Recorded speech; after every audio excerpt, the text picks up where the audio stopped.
Okay, day 3 video. Domiciliary hospitalization. சிம்பிளாக hospital treatment home. Corona டைமில் வந்து ஹாஸ்பிட்டலில் பெட்டே இல்லை. அந்த டைமில் என்ன பண்ணணும்னா வீட்டில் வச்சு நம்ம ட்ரீட்மெண்ட் பார்த்துக்கலாம். ஓகே, இன்னொன்று வயசானவங்களால் ஹாஸ்பிட்டலில் போக முடியல அப்படிங்கும்போது நம்ம வீட்டில் வச்சு ட்ரீட்மெண்ட் பார்த்துக்கலாம். அண்ட் டாக்டர் சர்டிஃபை பண்ணணும், இவங்களால் ஹாஸ்பிட்டலில் வர முடியல அப்படிங்கிற ஒரு விஷயத்தை வந்து டாக்டர் அஃபிஷியலாக சர்டிஃபை பண்ணால் மட்டும்தான் அந்த ட்ரீட்மெண்ட் வந்து பண்ண முடியும்.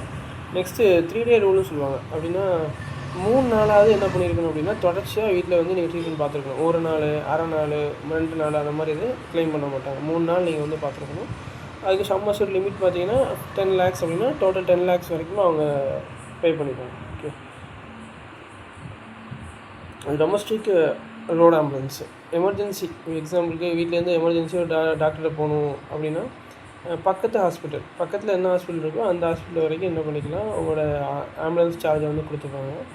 அது நம்ம பிளான்டு மெடிக்கல் அட்மிஷனுக்குலாம் யூஸ் பண்ண முடியாது. எமர்ஜென்சி, ஒரு ஆக்சிடெண்ட்டு, ஒரு சீரியஸான இல்னஸ்ஸு, அந்த மாதிரி இதுக்கு மட்டும் என்ன பண்ணிக்கலாம்னா யூஸ் பண்ணிக்கலாம். அது பக்கத்து ஹாஸ்பிட்டல் மட்டும் தான் வரும்.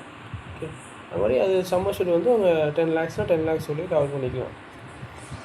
டோனார் எக்ஸ்பென்ஸ்னால் சில பேர்த்துக்கு கிட்னி ட்ரான்ஸ்பிளான்ட் பண்ண வேண்டியிருக்கும், ஹார்ட் ட்ரான்ஸ்பிளான்ட் பண்ண வேண்டியிருக்கும். கிட்னி பண்ணும்போது, கிட்னி, லிவர் அந்த மாதிரி ஏதாவது பார்ட் பண்ணும்போது அந்த டோனருக்கு ஹெல்த் இன்சூரன்ஸ் இல்லாட்டால் கூட பரவாயில்ல, உங்கள் ஹெல்த் இன்சூரன்ஸ் இருக்குன்னா உங்களோட கவரேஜ் வந்து அவங்களுக்கும் பொருந்தும். ஓகே, அதுதான் டோனார் எக்ஸ்பென்சஸ்ன்னு சொல்லுவாங்க. இந்த இன்பேஷண்ட் ஆயுஷ் ஹாஸ்பிட்டலைசேஷன். ஆயுஷ்ங்கிறது ஆல்டர்னேட்டிவ் மெடிசன் கவரேஜ். லைக் என்ன சொல்கிறது, ஆயுர்வேதா, யுரானி, யோகா, நேச்சுரோபதி, சித்தா, ஹோமியோபதி, இதுவுமே அந்த மாதிரி 24 hours ஹாஸ்பிட்டலைசேஷன் தான் உங்களுக்கு க்ளைம் பண்ணிக்கலாம். ஆனால் 15 நிமிஷம் அது கவர் பண்ணுறது, ஜஸ்ட் ஒரு கன்சல்டிங், அதெல்லாம் இதில் கவர் பண்ண முடியாது.